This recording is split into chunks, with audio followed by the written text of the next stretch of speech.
नमस्कार दोस्तों, आशा करता हूँ आप सब बहुत अच्छे होंगे। स्ट्रेट जीरो में आपका बहुत बहुत स्वागत है। दोस्तों, गवर्नमेंट ने अनाउंस कर दिया है कि 1 सितंबर 2020 से अनलॉक 4.0 का यहाँ पे शुभारंभ हो चुका है।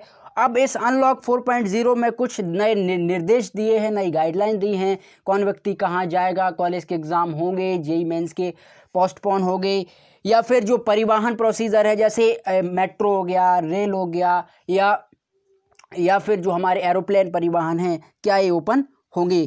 क्या कॉलेज और स्कूल्स भी यहाँ पे खुलेंगे, या फिर वो नहीं खुलेंगे? तो इस तरीके की कुछ गाइडलाइंस यहाँ पे दी हैं भारत सरकार ने। और उन गाइडलाइंस में उन्होंने कहा है कि भैया अगर कुछ जो टर्म एंड कंडीशंस हैं वो यहाँ पे फॉलो आपको करनी पड़ेंगी, और एक आपको कंटेनमेंट जोन के साथ इस चीज़ को इम्प्रूव करना पड़ेगा, तब जाके आप एक 4.0 गाइडलाइंस का यहाँ पे यूज़ कर पाओगे। इसके अलावा कुछ और भी दिशा निर्देश दिए हैं कि अगर कोई व्यक्ति इस कोरोना वायरस से पॉजिटिव है, संदिग्ध है, तो वो अपने स्थान पर ही रहेगा, अपना क्वारंटाइन रहेगा, या जहाँ पर भी वो हॉस्पिटल में भर्ती है वहाँ पर वो रहेगा। उसके लिए कोई यहाँ पे इजाज़त नहीं है कि वो बाहर घूमे फिरे या कुछ यहाँ पे करे। स्टूडेंटों के लिए थोड़ा सा एक राहत की बात है कि स्टूडेंट अब जाके कहीं अपना छोटा सा अगर कहीं कंपार्टमेंट में या कहीं पर भी ऑफलाइन कोचिंग पढ़ना चाहें, लेकिन टर्म एंड कंडीशन के साथ, तो वो पढ़ सकते हैं। कॉलेज और स्कूल खुलने का जो 50% एक प्रोसीजर उन लोगों ने बताया है कि भैया 50% कॉलेज स्कूल खुल सकते हैं, लेकिन 9th क्लास से लेकर 12th क्लास तक, और ये 21 सितंबर के बाद से होगा, अभी फ़िलहाल तो नहीं है। तो चलते हैं हमारी इस वीडियो में और समझते हैं एक एक करके कि क्या भैया गवर्नमेंट ने जो गाइडलाइन दी हैं क्या वो सिस्टमेटिक हैं। तो देखते हैं हम इसमें।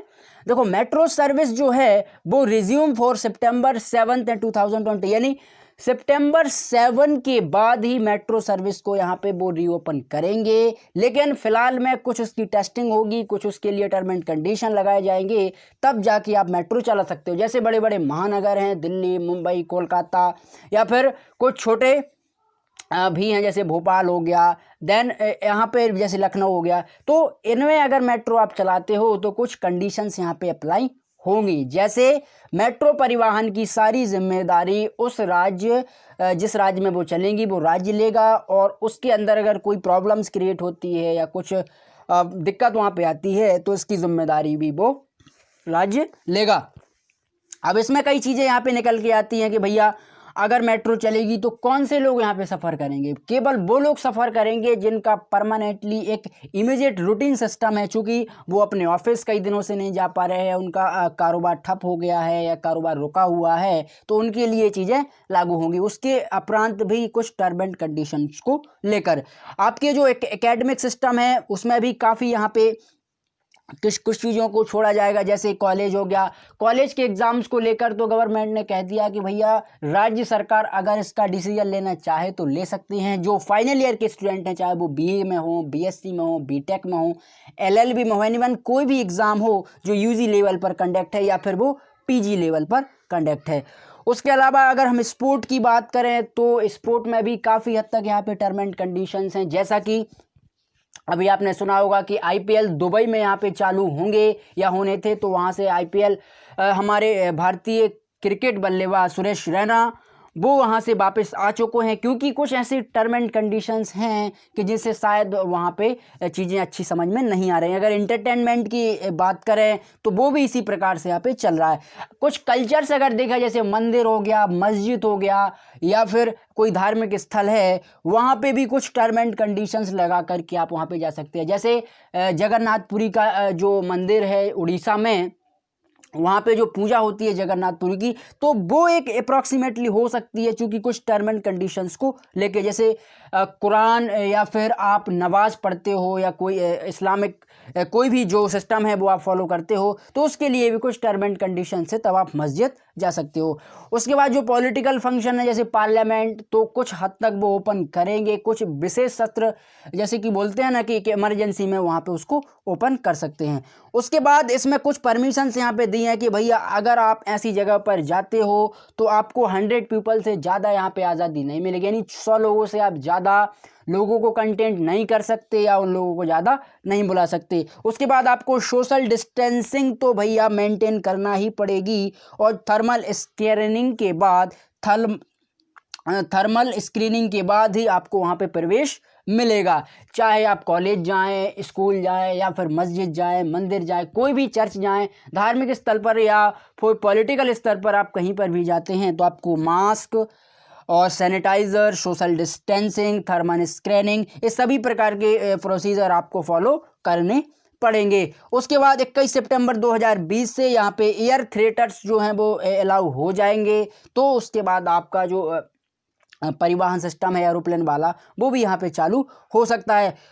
उसके अलावा अगर हम देखें, स्टेट और यूनियन टेरिटरी में may be permit 50% teaching and non teaching staff to be return school from September 21 for online. यानी अगर कोई राज्य या फिर कोई केंद्र शासित प्रदेश अपने जगह में, अपने राज्य में अगर टीचिंग ऑफलाइन चालू करना चाहता है तो वो 21 सितंबर से रीओपन कर सकता है, लेकिन उसके लिए आपको बाकायदा परमिशन लेनी पड़ेगी राज्य से, और जो बच्चे जाएंगे आपके यहाँ पे पढ़ने उनके माँ बाप के द्वारा।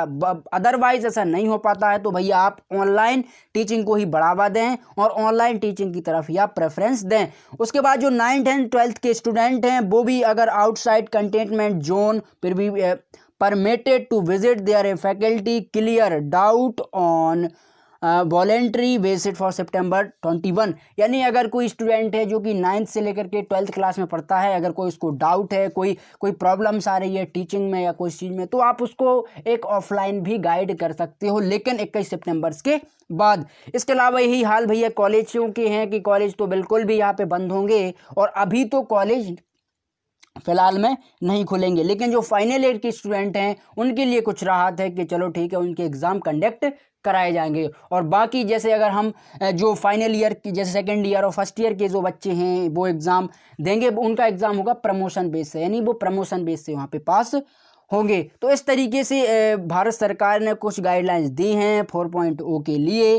तो इन गाइडलाइंस को हम जरूर फॉलो करें, और आशा करता हूं अगर आपको ये वीडियो पसंद आया है तो चैनल को जरूर सब्सक्राइब करें, फ्रेंडों के साथ भी शेयर करें। Thank you.